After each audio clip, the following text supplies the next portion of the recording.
Morning, everyone, and stay tuned because I have some gems in here about how to get out of your lease legally.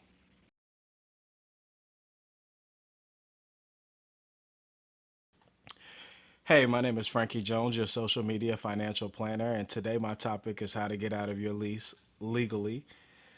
There's a lot of myths and sub myths, and I want to clear up some of those, and then I also have some gems for you at the end. So, my goal is to make sure people understand their rights and options that they may not know they have. So, I'm on a mission to help people plan and save money for a better and brighter future.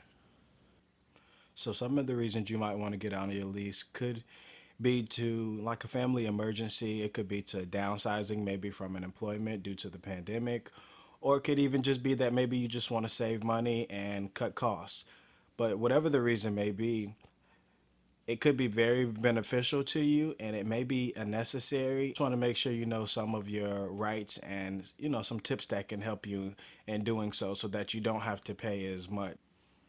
So step one, the first thing you need to do is read your lease. If you do not have a copy of your lease, reach out to your landlord or the managing property or um, uh, whoever is your contact for the property, and they should be able to send you a new lease, whether through email or through mail, or you might have to go pick one up. But make sure you understand what you signed and make sure you know what your rights are, because sometimes there'll be clauses within the lease, and you could just go through those clauses and make things easier to get out of your lease. And sometimes there's only a minor fee, like maybe 1 month worth of rent, and you don't mind paying that 1 month worth of rent to get out of your lease, because I know you probably think you're gonna get out of this without paying anything, and it is a possibility in some cases, but it's not always the case. You have to keep in mind that um, the landlord and the agencies that's managing your property, they're in this to make money, so you may have to pay something to get out of the lease. I've seen in some cases where people didn't even know that their lease was about up, which I thought was kind of funny, but some people don't pay attention to when their lease ends and when it begins. So sometimes it might be right in that time frame to where you don't even need to pay anything. You just need to wait that extra month and a half and then go ahead and get your lease over. Again, reading your lease is the first step. I also consider it the most important step because then you know where to go from there. So it's just a stepping stone in order to get to where you want to be. Despite the reason of why you want to leave your lease, if it's important to you and if it's really something you want to do, then you just need to know all of your rights, especially within that lease. Some leases won't even have information about breaking the lease, because some landlords are new to it or they don't have a fully drawn out lease. And in that case, you may be able to just speak with the landlord and just get it taken care of in a simpler manner. Leads me to my second step, which is speaking to the landlord or the managing company or whoever is dealing with you. It could even be the owners sometimes, and sometimes it's better when it's the owners. The reason being is once you explain your unique situation to them, whether it is because you can't no longer afford to stay there because you have like a lot of medical bills, or as I stated previously, it could be because of a job loss based off the pandemic, or even if it is just to save money because you're scared of what's going to happen next and you want to find a smaller place. Well, explain that to them in detail. Try to speak with them. Make sure you go in there with a humble approach, because keep in mind, you did sign a lease with them, so they do not have to let you out of it if they want to, because the lease is to protect both parties. So it's to protect you so that the landlord can't just throw you out whenever they feel like it, or if they just don't like the way you look at them in the morning, and so that you can't just leave whenever you feel like it. So it kind of guards both parties. So the only way to get out of a written agreement with them is to make another written agreement with them. So make sure you communicate with them in order to try to get this done in an amicable manner. So as I think back, I remember once when I was in between two jobs and I didn't know what I was going to do about one of my paying the rent for that month. So I went and spoke with the landlord, and they were really understanding about my situation, and they allowed me 30 days to move out, and I even helped find a new tenant to move in order to make things easier on them. So that was one case where the speaking to the landlord worked in my advantage and everything went through smoothly. Again, I want you to pay attention to when you're speaking to them. Make sure you speak in a nice tone. Make sure you're explaining to them the full situation. Well, as much as the situation as you want them to know. You know, keep your personal stuff that's too personal to yourself. And, you know, try to bring up that, you know, you've been a good tenant. You've always paid on time. You keep the noise down. You know, a lot of your attributes that you are bringing that, you know, you're not trying to, you know, make them lose money in the long run. All you want to do is, you know, break your lease and leave a little bit earlier because of this is happening. So step three on my list is to entice your landlord. So as I stated previously, the landlord does not have to let you out of that written lease. So make sure you know what your landlord wants. In most cases, they want a replacement that is as good as you were when you were a tenant. And of course, they want some funds to make up for any of their losses that they may face. For instance, advertising the apartment, if they have to do that themselves, they would have to pay that extra expense. And normally it's included in the lease that you would have to cover that if you break the lease. And also, you usually would have to pay up into the end of the lease in most cases, which is so when you're talking to your landlord, try to make sure you're both winning. So, for instance, offer him maybe 2 months worth of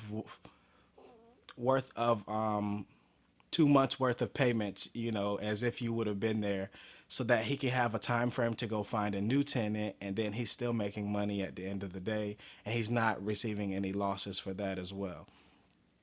So that's why number three is to entice the landlord. And the reason you want to do that is because you want to go in with the open mind, knowing 100% that they do not have to let you out, but you want to make every attempt to make things easier for them to let you out. So if you offer them a little something, such as a couple of months rent payments, or if you offer to let them keep maybe your security deposit or something along those lines, you know, they may accept that right away, or they may think about it and then come back to you with a counter offer. So once you've spoken with them and you've shown that good faith offer and maybe they've accepted it, then the next step is to make sure you get that in writing. It's very important to get that in writing because they may say something one day and then change their mind the next day. So one way you can do this is once they agree to it, try to get it done in that day. That way there's no time to have passed in order to for anyone to have changed their mind.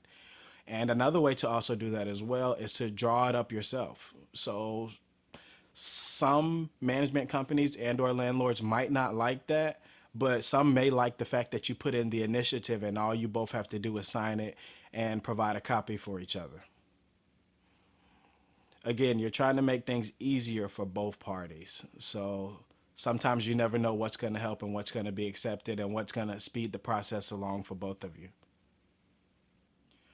So getting it in writing is known as entering into an amended lease. So all that is it's your original lease, but now you're altering it because you guys have come to a new agreement.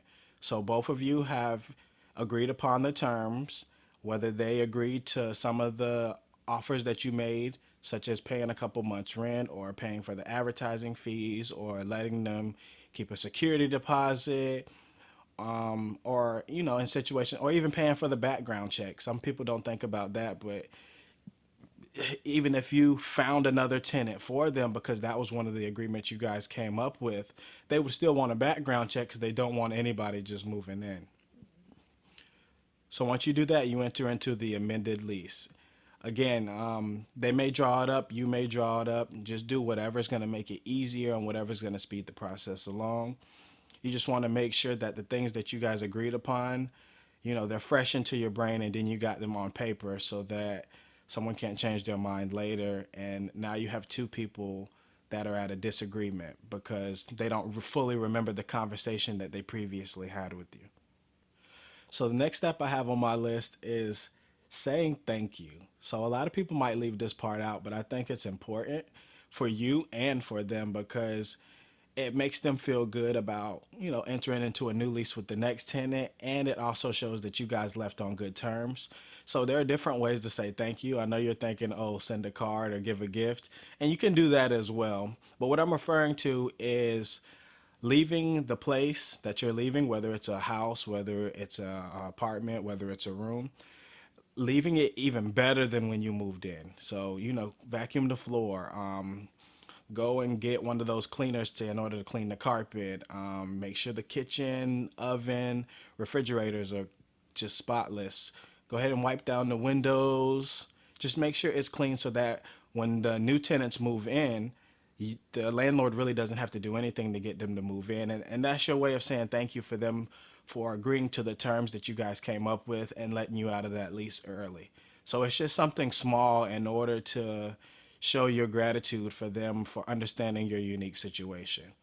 Again, you don't have to do this. I just think it's a good look on it and on things, and it's better to leave situations on a high note.